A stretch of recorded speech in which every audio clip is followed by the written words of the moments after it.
তোমরা কি কখনো ভেবে দেখেছো নারুটোর চোখে যদি উচিয়াদের মতো শারিঙ্গান, উজুমাকি ক্ল্যানের বিশাল চাকরা আর শারিঙ্গানের কপি করার ক্ষমতা থাকতো তাহলে কি কি পরিবর্তন হতো?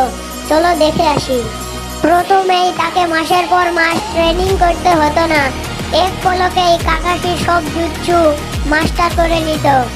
এমনকি তার প্রচুর পরিমাণ চাকরার কারণে ক্লান্তি ছাড়াই ঘন্টার পর ঘন্টা শারিঙ্গান ব্যবহার করতে পারত।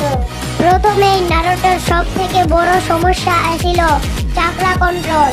শারিঙ্গান থাকার কারণে সে খুব সহজেই চাকরা কন্ট্রোল করা শিখে নিত। উচিয়ারা যেহেতু কুরামাকে কন্ট্রোল করতে পারত, সেহেতু নারুটো ছোটবেলায় কুরামাকে কন্ট্রোল করার চেষ্টা করত। শারিঙ্গান থাকার কারণে কি নারুটো খুব তাড়াতাড়ি হোকাগে হতো? কমেন্টে জানাও।